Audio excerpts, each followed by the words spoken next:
That's my cue. Hiya, folks. Hello and welcome. My name is Ryan Chapman.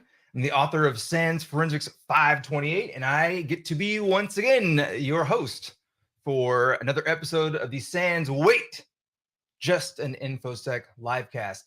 Thank you for joining. If everyone could just pop into the chat and just let me know where you're coming from. I'd love that we have this worldly audience. So, if you're in the United States, drop your state, whatever. If you want to get city specific, I don't know, we're all in security, maybe not.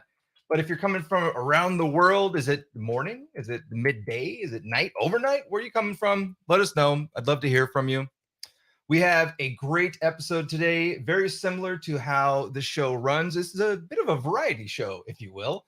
So we will have a segment called News Bites with Thomas Wolf and Michelle Peterson, and their goal, their aim is to just keep you abreast of all the things that you need to know about in our little security world that's ephemeral and ever evolving and constantly changing and so on and so forth. So they'll give you some things you want to keep your eye on. And so stay tuned for that. We're also going to have Rich Green come in and give us a little brief on the upcoming SANS Healthcare Forum. And I'm personally going to be involved in that. So I'm excited that he's given us a little segment to provide to you.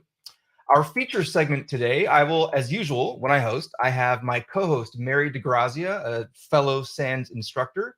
She'll be on with me, and we're going to invite our guest, Silas Cutler, who is someone I've been following for I don't know how long now, and just truly, truly appreciate his work in the, not just ransomware, but all over the place, really, scenes.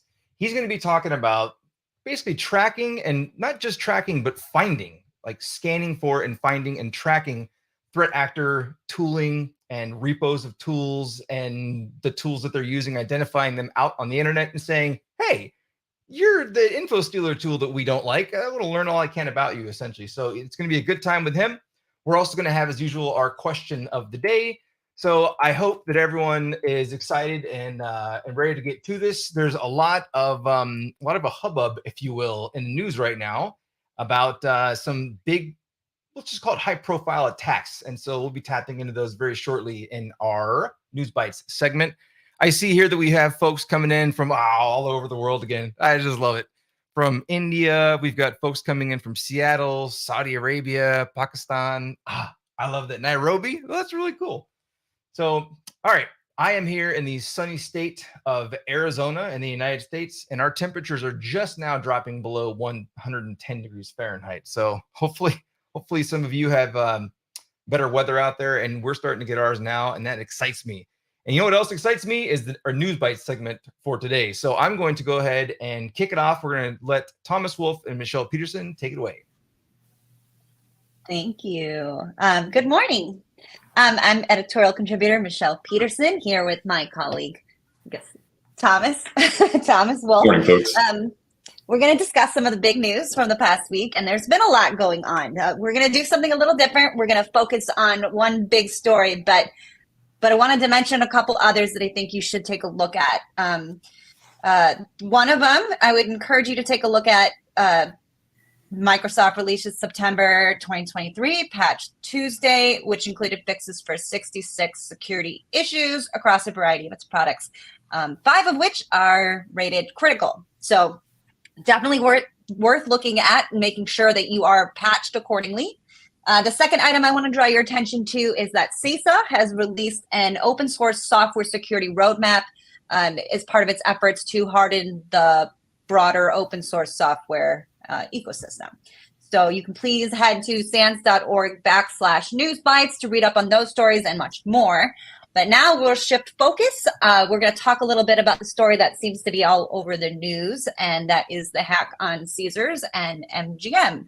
So Thomas, I will turn it over to you. Thanks, Michelle. So, as everyone may have heard in the news lately, Caesars Entertainment reported last Thursday that it suffered a data breach of its loyalty program members' social security numbers, driver's license numbers, and a bunch of other personal information.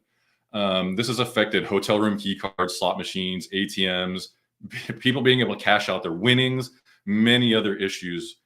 And this comes on the heels of MGM having been hacked. Their casinos were encrypted in a ransomware attack. The alleged threat actors are still claiming that they have a presence within their Okta servers and within their Azure tenant. And to discuss with us a little bit about this, we have Mary DeGrazia joining us today. Mary, thank you so much for joining us. Absolutely. I'm excited to talk about this. Who doesn't love going to Vegas and, gambling? I love to play poker. So this news story caught my interest. I think one of the things that was really interesting about this is, we talk about vulnerabilities and patching all the time, and social engineering still remains one of the most effective ways for threat actors to get into an environment. And here they were targeting, third-party vendors. So I think, after this happened, we had clients reaching out to us and talking about doing tabletop exercises and, trying to figure out how they can prevent something like this in the future. Kind of a very kind of unsophisticated way to get in, that human element is really, we just want to click on stuff and we want to help people. And social engineering is a very effective way to get in.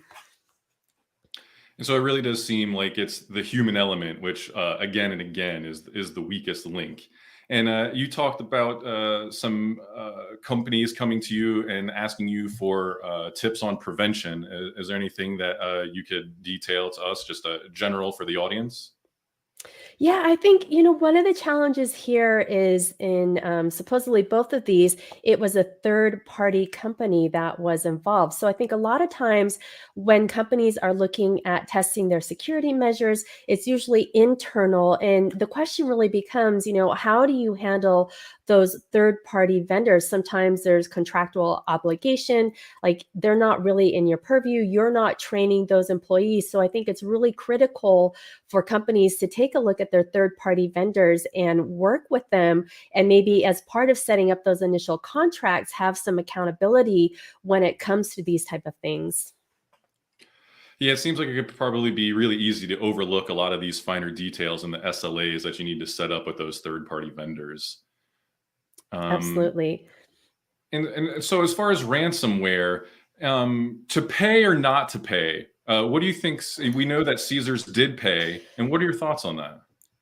Yeah, I think, it always comes down to business decisions. There's some companies we've worked with where they will absolutely 100% not pay the ransomware. And then there are other companies, it's always kind of that thing. You never know what you're going to do until you're in that exact situation yourself.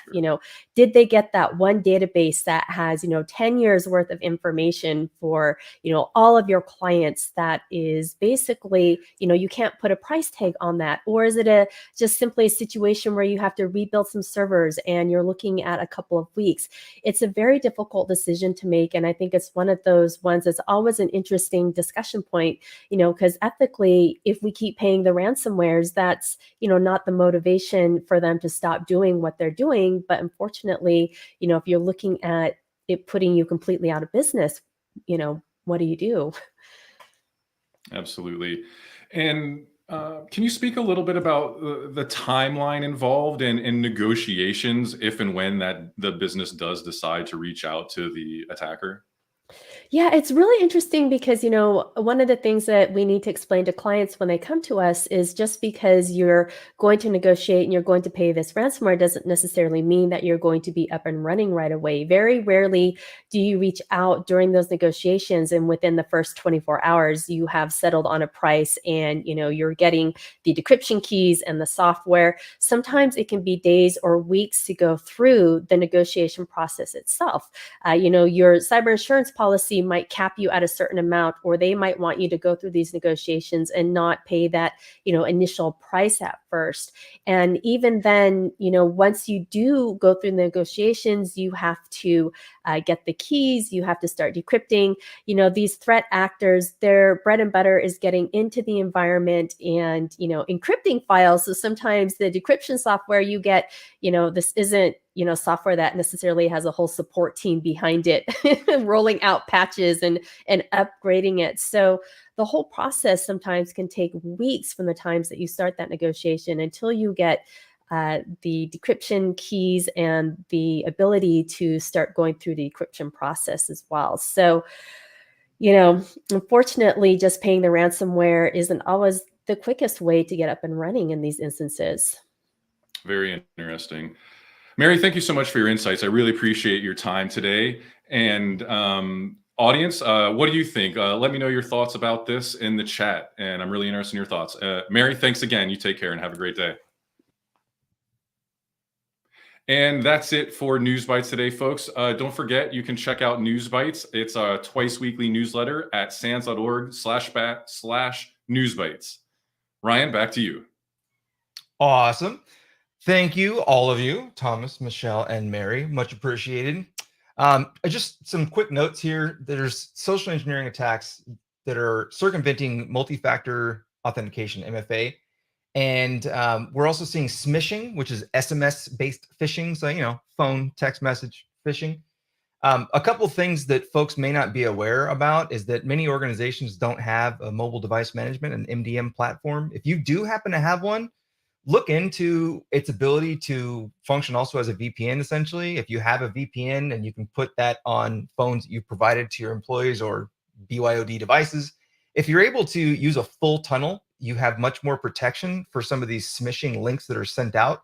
If you don't do full tunnel and you only have split tunnel VPN on those phones, then whatever they click is completely out of your purview. Like, you have no idea what's happening. You can't block those things. It just goes over the cell provider's network. So look into that. And another thing is that if you have BYOD, it can be difficult, but you can ask that your employees, and this, if they'll do it, great, but you can ask that they reach out to their mobile providers and ask them to put, usually they just call it a PIN or a passcode on the account for access. And then on top of that, that they put a transfer, sometimes they just call it a transfer PIN or passcode. And that's essentially for SIM swapping, is to stop swapping, moving the account, right, from one device to another or from one account to another or what have you. So those can be really good things to keep in mind to try to do. The onus is a bit on your employees. If you have a BYOD, bring your own device kind of plan, but it can definitely help. Also in your help desks, to avoid MFA basically being disabled by the help desk. And oftentimes those help desks are third parties. Some of these larger attack groups, they have people essentially on their payroll, like they have plants, if you will. So one of the things you can try to do also is implement a multi-tier approval process where you cannot just have anyone in the, say, the help desk, the call center, whatever, remove MFA from an account or change the MFA to a different phone number or whatever it might be, but rather has to go through an approval process. It doesn't mean that they couldn't just get multiple people involved. Money speaks volumes apparently, but you get the idea. It can kind of help out. On that note, we're going to transition to the question of the day. So we're going to pop that up on the screen. We use slido.com. So you can just scan the QR code with your phone that you see on the screen there, or you can go to slido.com, and our number is 1784298. And the question of the day is, what is the biggest obstacle your organization faces that limits your ability to research and or scan for threat actor tooling? So some organizations, it's a people issue. Some organizations, it's a knowledge issue. How do we scan the internet looking for bad stuff? Which, by the way, is part of why we have Silas on today. He's going to talk to us about what this looks like, how it's all done. If you're trying to do this, if you've wanted to do this, if you've maybe thought, oh, we can't do it because whatever it is, like, let us know. So again, QR code's on the screen, number 1784298. What is the biggest obstacle your organization faces that limits your ability to research and or scan for threat actor tooling? We are now going to throw it on over to Rich Green, who's going to give us a little bit of a preview, kind of talk through the healthcare forum. When we get back, we'll bring Mary back on and we'll have our special guest on and we'll address the question of the day. And let's do it. Let's invite Rich. Buckle up because I'm about to drop some teasers for our second annual healthcare forum on tackling cyber threats in healthcare. This one's going to be epic, I promise you. So what's all the fuss? We're diving deep, exploring everything from patient security to AI's game-changing role in healthcare. We'll be demystifying web security, tackling those pesky ransomware threats, and prepping for the future with next-level cybersecurity insights. Plus, a look into reducing risks and ensuring our healthcare remains unshaken. Are you intrigued? You really should be. Throughout it all, my amazing co-host Stacey Dunn and I will be right there with you. Got a burning question or just want to bounce ideas around? We're here for it. We're turning this event into one big conversation and we want you in the middle of it. Are you feeling the hype yet? I really hope so, because we're not just here to talk. We're on a mission and it's all hands on deck. Your voice, your energy, your enthusiasm, it's all part of the magic. Time's ticking though and spaces are limited. Zoom over our website, the link is below in the post, and claim your spot. Let's come together and make this one for the books.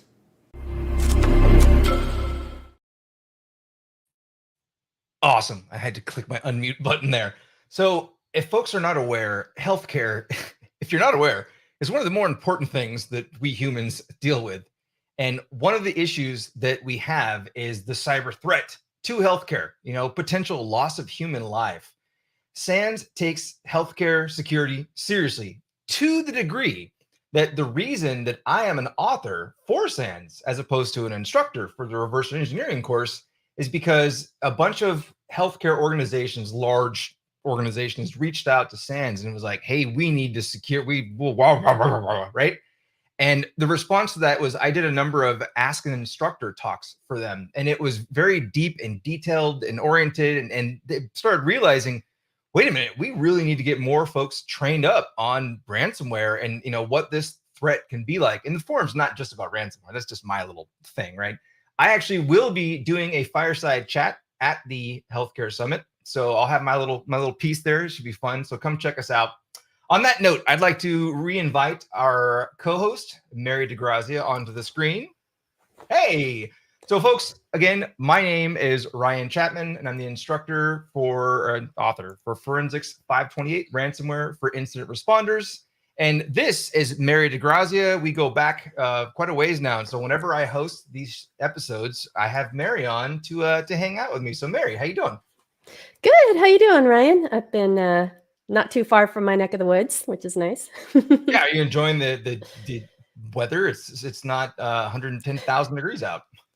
It's getting nice there. This is the time of the year where all the snowbirds start coming in. So it is. Yes. For anyone who's not aware, we're in the Arizona area of the United States. So we have folks who basically co-locate between two locations of the year. So when it gets cooler here, they come over here and just enjoy the great weather. When we're suffering through the heat, the summer heat, they're gone. They're out of here. So, all right, Mary, great to have you on as usual. And we're going to now invite our guest for the day, Mr. Silas Cutler, onto the stage. Hello, Silas. Silas is a world-class reverse engineer. I just want to call you that. He is a steward of Malshare. If you're familiar with the malware aggregation, I'll call it an aggregation site, malshare.com. He's a member of the Ransomware Task Force. He runs OnlyScans, which is actually, I'll let you speak to OnlyScans coming up shortly here. And his official day job title is a resident hacker at Stairwell. So I've known Silas for a while now, and another one of those people that, when I'm hosting, we have on heavy hitters in the ransomware community and the research community. So Silas, it's great to have you on. How you doing? Good. Yeah. Thanks for having me. Heck yeah. Silas, I hear that you scan the internet for bad stuff. Yeah, if you check your Apache logs, you'll see me probably within about 5 minutes, and then every 5 minutes after going forward. Yeah, I've been scanning and doing broad scanning of the internet since about 2014, 2015. It started out honestly because I wasn't getting enough malware from VirusTotal and wanted more. So it's kind of been a pipeline for me to kind of hunt for badness and find cool stuff for research. Anyone hear what he just said? I wasn't getting enough malware from VirusTotal. What? Come on, more.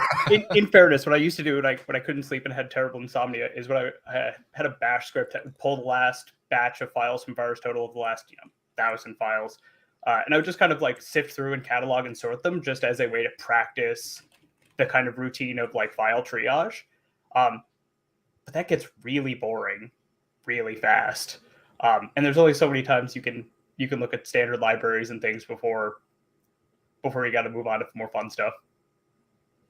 You gave a talk at DEF CON 26. I was watching it last week or something like that.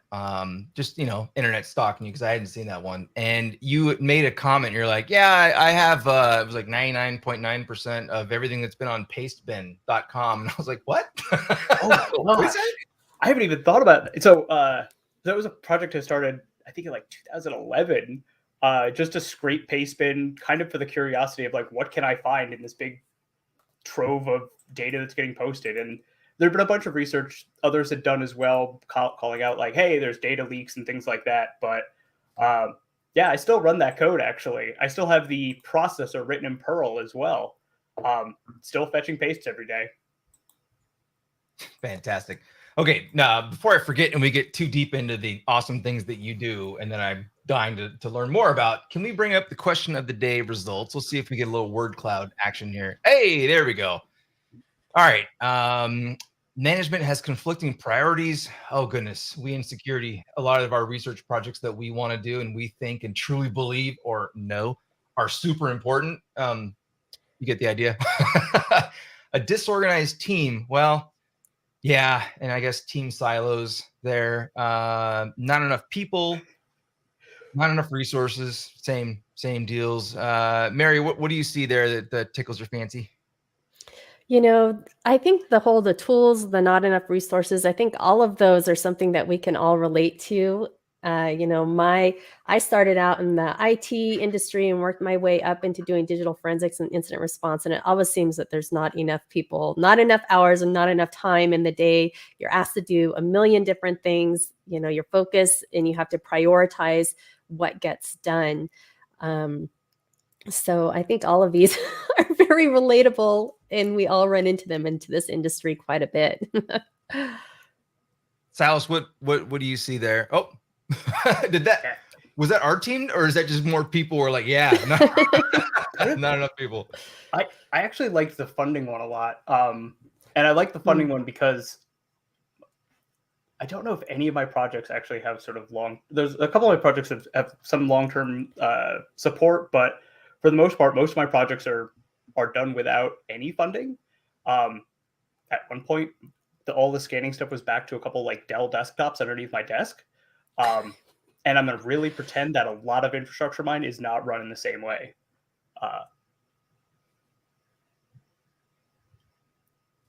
I'm looking for the name. I found it. So speaking of not having enough time and not having enough resources, and Silas making the comment that he was essentially alluding to doing a lot of things on his own time, basically, as if you have your own time at this point. I see you everywhere all the time.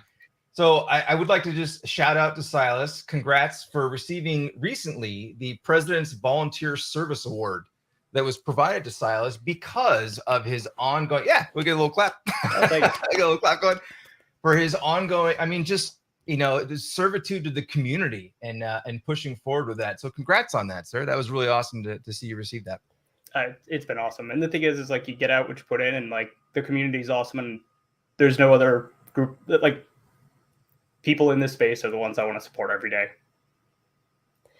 I think it's really, we say this lack of funding, but at the same time, I have to think that helps drive innovation. Silas, you mentioned that, you had this need, there's not a tool out for it. You created a website. I saw on there you had, you mentioned you wrote a little bash script to pull down the last X amount. I noticed that you had an API on Mailshare that has some of those things available, like pull the last, I think it was like last 24 hours. So it looks like, you kind of saw this need, you went out, you built this website, and you included some tools in it to help other people to kind of do what you do. Can you talk a little bit more about that and the APIs you have, and maybe how people can leverage that to do the same type of things as well? So Mailshare actually is a funny one because I started it because I was really afraid of losing access to VirusTotal.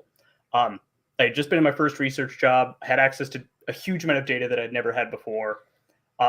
And so I was terrified that as I was leaving, going to a small startup that my management told me would never succeed.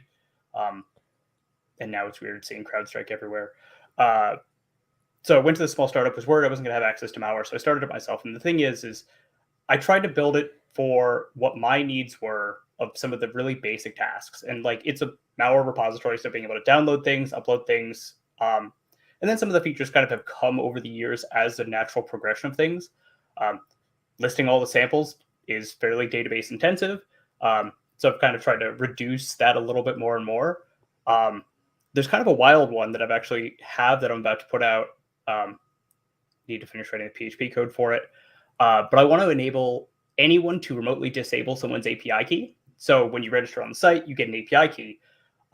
However, I'd say once every year I get an email saying, hey, I found this API key. It got posted to Pastebin.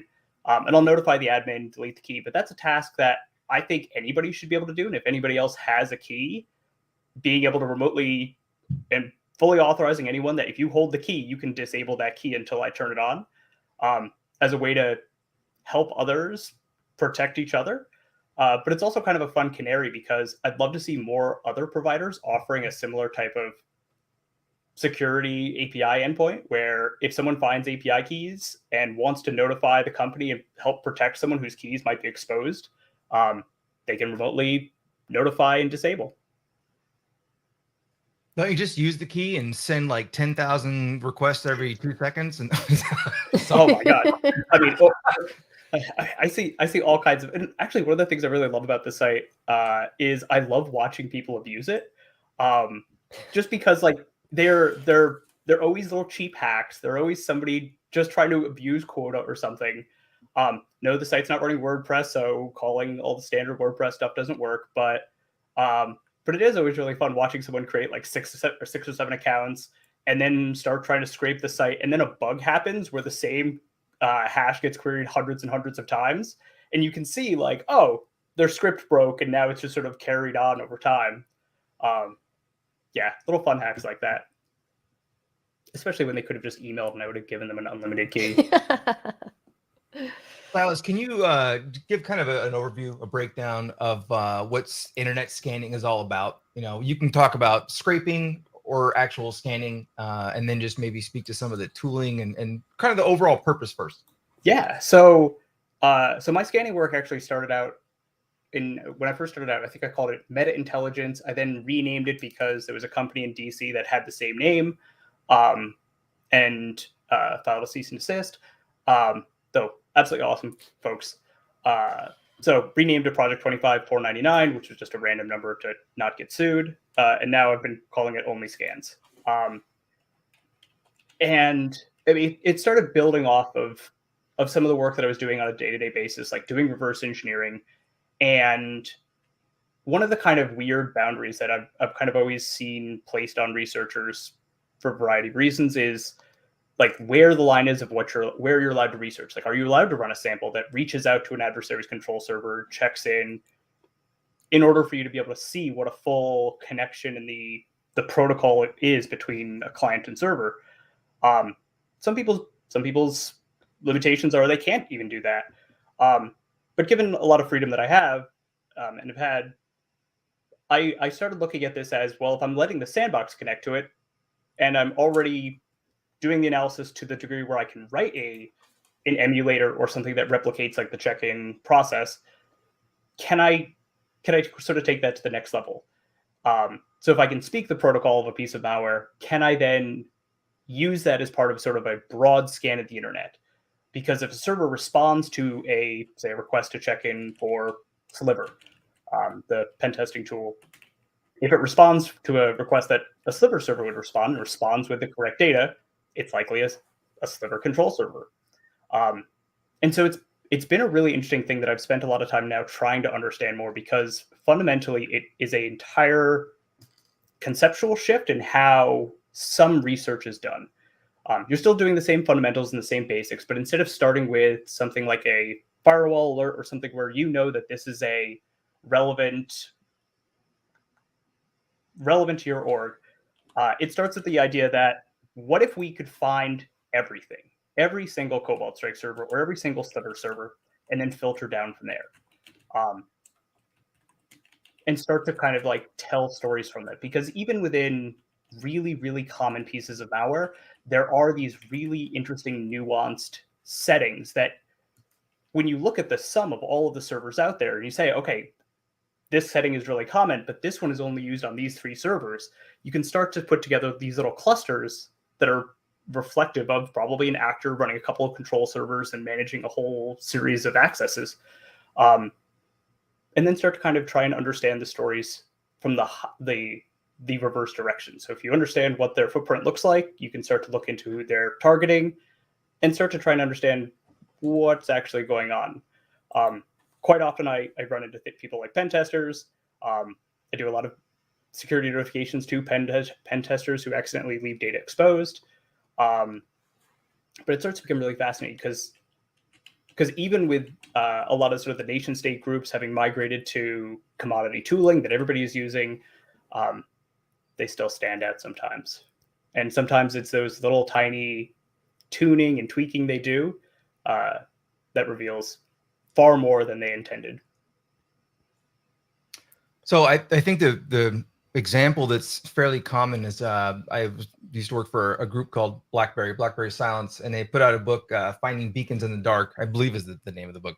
And we were talking about, how do we just find these team servers for Cobalt Strike, the adversary simulation pen testing tool, essentially, that many threat actors have just adopted, like, oh, that's a really good tool, I'll use it also. It's too good, kind of thing. And one of the common things was like the default SSL certificate has you can calculate what we refer to as a JA3 hash of that particular serial number, and just identify on the internet, like, oh, look, they didn't change the SSL cert. And you can just identify it quickly, like, look, that's a team server, that's a team server, that's a team server. And some of them even have like default logins and, ridiculousness. So I think that was first that I really saw the power and capability of identifying these common frameworks and how, especially when I started seeing some of your results, I was like, wow, it's all this common. Like, this is ridiculous. They're all over the place. Yeah. So, and that's actually been one of the really cool things that I've started noticing. So I really like Census, Shodan, and worked with folks at Census as well for years, and they're absolutely phenomenal folks. My tech stack actually matches theirs fairly closely, so I use ZMap, ZGrab. So Cobalt Strike has been sort of my bread and butter for this for a long time. The first family that I really started scanning for and that drove a lot of the early innovation was WinNTI, specifically version 2, and eventually some company docs that I was doing it, but scanning for that malware. But Cobalt Strike has been kind of one of the most fun ones to play in. Cobalt Strike, though, it is a special place in my heart after all these years, but I'll say I worry quite often about the sort of loopholes that folks use, like the default SSL certs, the predictable beacon check-in pattern being closed down by Fortra. But Cobalt Strike to me is really special because it's also kind of this ultimate training tool for across the industry, because it is a phenomenally well-built tool. It is stable and reliable, and I'd much rather actors use that versus something that their friend who took a comp sci class whipped out in a weekend and is going to be awesome. Totally FUD, but no memory protection, no crash handling protection. So I love red teamers using it because it's a great tool, but I don't want that to get lost in and outweigh the value it provides to defenders, because it is one of these tools that we've torn through so many times. And it's one that defenders know what to look for. They know how to handle it. And it is kind of this ultimate training back and forth, regardless of red or blue teams. Question for you. Sure. Does the general public have the ability to access only scans? Ooh, so I don't make the full results of what I'm finding public right now. I'd like to, but at the same time, it makes it really easy for adversaries also to know if they've been identified, and then it starts that sort of arms race to avoid my detection. So in general, I wouldn't say that everybody needs to run their own scanner, and it's also one of those areas that I often recommend taking a very careful thought about when you approach scanning, because it is a capability, and it's a capability that once you start to use and be part of, you impact the ecosystem. because you create more traffic, more requests that adversaries may see, and more things that will degrade the capability over time. I'm very pro sharing the data, and I'd rather help someone and provide the data to them so they don't need to scan, but work and collaborate together to ensure that they get everything they want, and we find cool stuff together type thing. Yeah, a lot of value can be gained as well from using Census and Sheridan for a lot of the similar purposes. So that Beacons in the Dark report, a lot of things like the default SSL certificates, and even things like body hashes, fave icons, and all those kind of little minor tricks to Shodan dork stuff works really great for finding malware control servers, and that can be piped really well into firewalls for auto blocking rules, and also just general. I feel like I always want to say things like firewall rules, but what I really mean is something like MISP or Synapse in order to search and do research on it, because that's more where my life lives. As just a member of the community, I want to thank you for your service and reaching out to and being proactive to some of the folks when you do find certain tools that may be configured to target certain organizations, and reach out and say, hey, you need to know about this like now. That's a very, very important service for all of us, and it's much appreciated. I've had some really great experiences that have kept me doing it over the years. There's companies that have. I notified a university, I think back in 2013, about traffic I saw to one of my malware sinkholes, and they sent me their entire past day's worth of DNS logs, and that was just amazing to me, because I got to hunt for another couple more days because I had something cool to look for. Found a couple new pieces of malware that I hadn't seen before. Yeah, we always get better together. I do have a question. Sometimes when you find something, let's say like you found this third-party company, something interesting going on, and you reach out to them, do any of them are ever like, what's your angle? What do you want from us? Are you the threat actor that's going to be, how do you kind of handle that interaction when you first reach out to them? Because they're like, what's going on here? Oh, yeah. It's incredibly common. I notified a website earlier this year that was gunauction.com. So call it a large firearm, like a online gun eBay type like store. And in like their entire customer database had been stolen, was sitting in an open web directory, pulled it down as I was doing analysis, because I thought it was just some actor's staging server. Reached out to the company that had been impacted by it, and they thought immediately that I was the threat actor. In parallel, I also notified CISA, FBI, and generally like parties that I normally trust and want to be aware, because that they may hear as well. Though limited, the circle being. Yeah, they definitely thought I was a threat actor. The kind of approach that I like to take is I'll reach out, I'll say, here's what I have. But then I like to follow up at least within 24 hours with some type of written report. I've generally found that threat actors do not like writing boring summary reports of an incident, nor do they usually include like technical indicators. But even after that, in that case, I still had quite a bit of difficulty, because just general language, like back and forth and trying to understand each other, because also coming in from a highly technical vantage point and saying, hey, from scanning, I enumerated this and I found this, it doesn't land. So adjusting language to be as generally commonplace as possible typically helps. It also helps as well if you can find a mutual contact to do an introduction. But in general, victim notification is one of those areas that I think over the next few months I'm going to be focusing pretty heavily on, because we just don't have any real good guides and best practices for people that are in positions doing victim notification. And it is a dangerous position. I've had entities think that I'm an aggressive salesperson. Even in the case of when I changed the name for the scanning project years ago, I reached out to the owner of the company saying, hey, I'm running a nonsense project. You're running a business. You have customers. I want to surrender the domain to you. That way I'm not accidentally getting your email. And they also even thought that it was some type of hustle and that I was out for cash in it.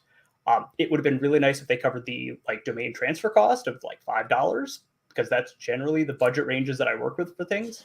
But I was just trying to let her know that, hey, I'm getting your email. Yeah. Yeah, it's funny. We always tell everybody be aware of the social engineering approach, and then it sounds like sometimes it kind of works against us when we're also trying to do something good, because they are taking those steps and they are being cautious. But it's like, wait a minute, I'm just trying to help you out with this situation. Yep, and I try and be as transparent as possible. So I'm never emailing under a handle like I usually use Pink as a handle. I'm never emailing as like pink@gmail.com or something like that, which is not my email. And I always try to include things like a LinkedIn or Twitter post. And even in some cases, if it's a company that I feel like may respond well, I'll even include my phone number and say, feel free to call me. I will talk to you on the phone and validate that I am a human. And trying to provide some of those open points helps as well.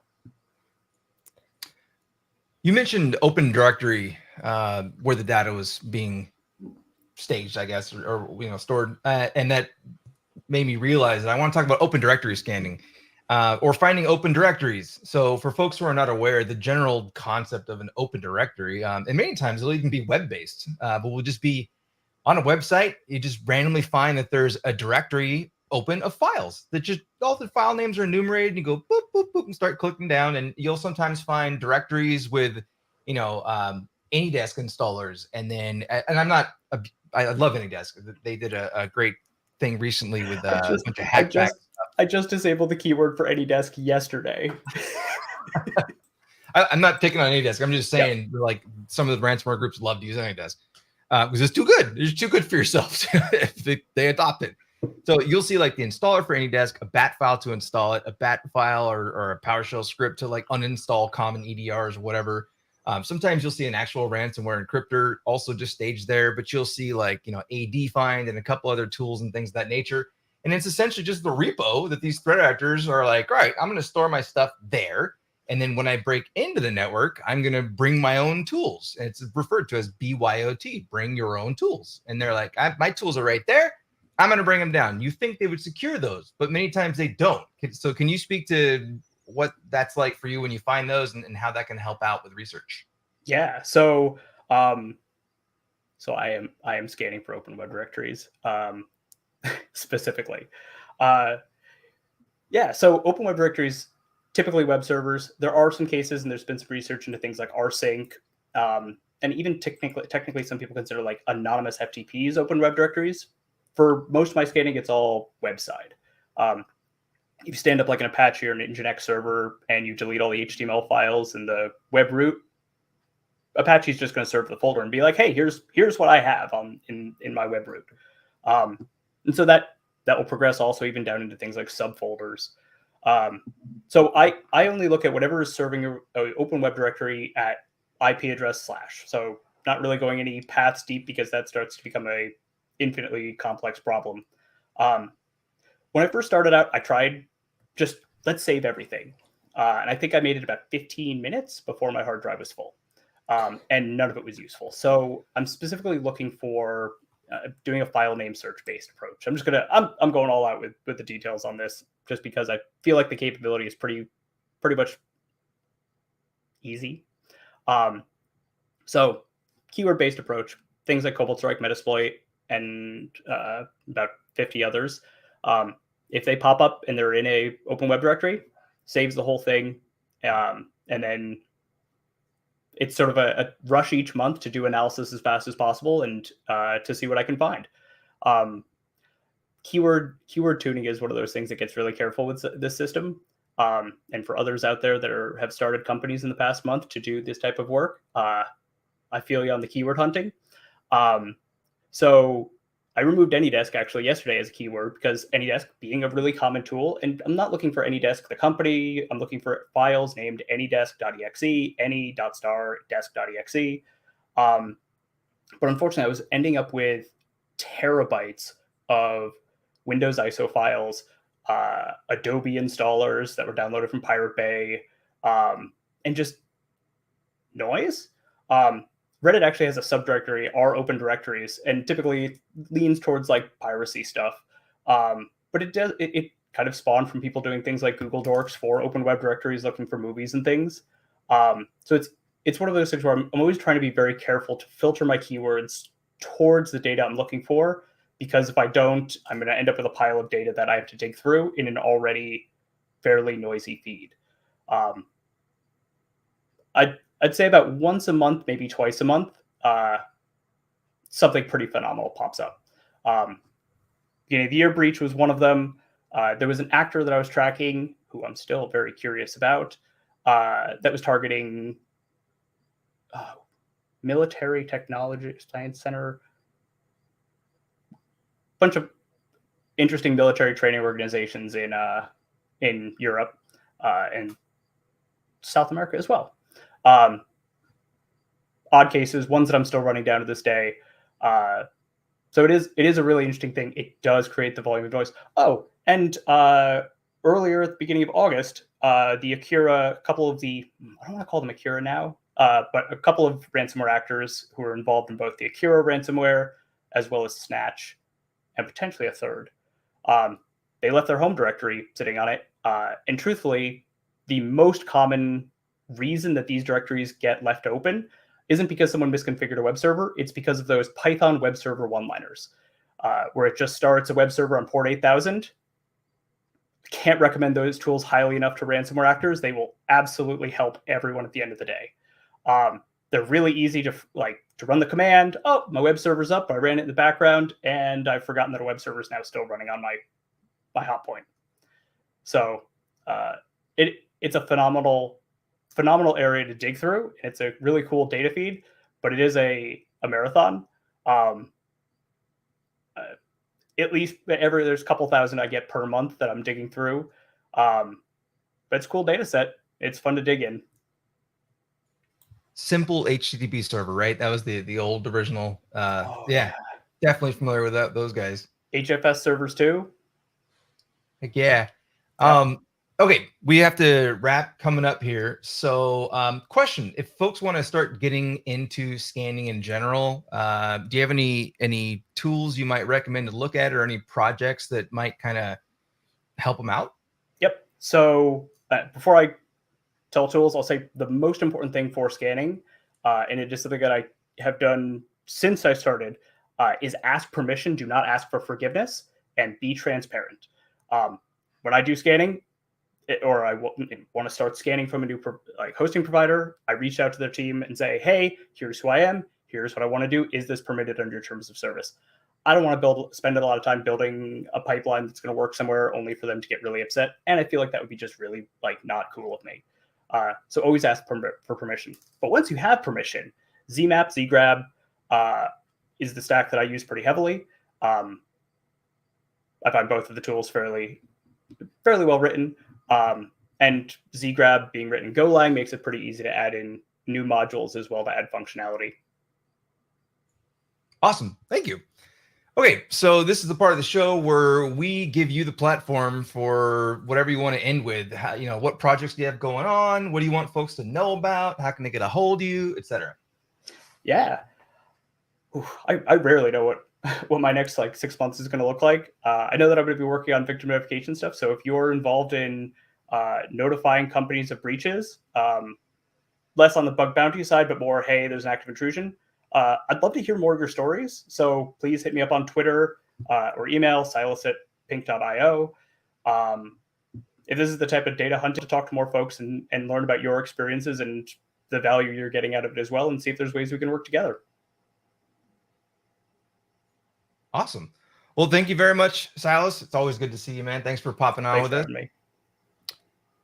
And thank you, Mary, for being my ongoing co-host and rocking these streams with me. Much appreciated. Much pleasure. All right. Well, folks, we're going to wrap the episode now. So I want to say thank you to, I have my list of names. You see me reading over here? Thomas Wolf and Michelle Peterson for the News Bites segment. A lot of stuff going on in the news right now regarding high profile attacks. And they were discussed briefly in that segment. And I just want to mention, look into smishing and look into MFA not just bypass, but social engineering MFA bypass. If you're using SMS MFA in general, like that's a problem. And these particular groups that are in the news right now, they love that. That's why they SIM swap. So be very, very careful for that. Look up tips and tricks, and I provided some early in the episode, so hopefully that'll help you out. And thank you to Rich Green for talking about the healthcare forum. I will note again that I have I think we're doing a fireside chat. In fact, I'm doing it with, let's see, who's going to be on with me? Rob Wood and I will be doing a fireside chat. We'll be talking about ransomware as related to healthcare at the healthcare forum. So make sure to check that out. And whenever I talk about healthcare stuff in SANS, I just want to give a shout out to Mandy Birdie. Mandy, she is the one who got me involved with doing a lot of the initial healthcare talks, which led to my class, to Forensics 528, Ransomware for Incident Responders. So shout out if you're watching. Hi, thanks again. And thank you to Silas Cutler for coming on. Always a pleasure to speak with him. One thing we didn't really address, but I probably should just mention it here, is that scanning is not just something you should be randomly doing, of course. I probably should have prefaced that. And this is active scanning. It's not passive, right? It's active reconnaissance. So you have to be very careful for operations security, or OPSEC as we call it. So not just with the servers you might be using, the virtual private servers or whatnot, and verifying that in the EULA and just directly connecting. I'm this person, I'm a good guy, and I'm doing this kind of stuff. I'm a good person. Not only doing that, but verifying that your target list doesn't include folks who may be problematic, if you will. So anywho, that's it for this episode. I want to thank the team that runs this in the background. Thank you, as always, for having me on. And I will see you all, I think October 10th, I believe, is the next time that I'll be on. So everyone, go secure your MFA. Go make sure you're not using SMS for MFA, and go see what you can do about smishing. Are your users just randomly receiving text messages and you have no oversight into that? If so, that's not good. What can you do to avoid that? Find out so you don't end up in the news. All right. So signing off, this is Ryan Chapman saying goodbye, and I'll see you next time.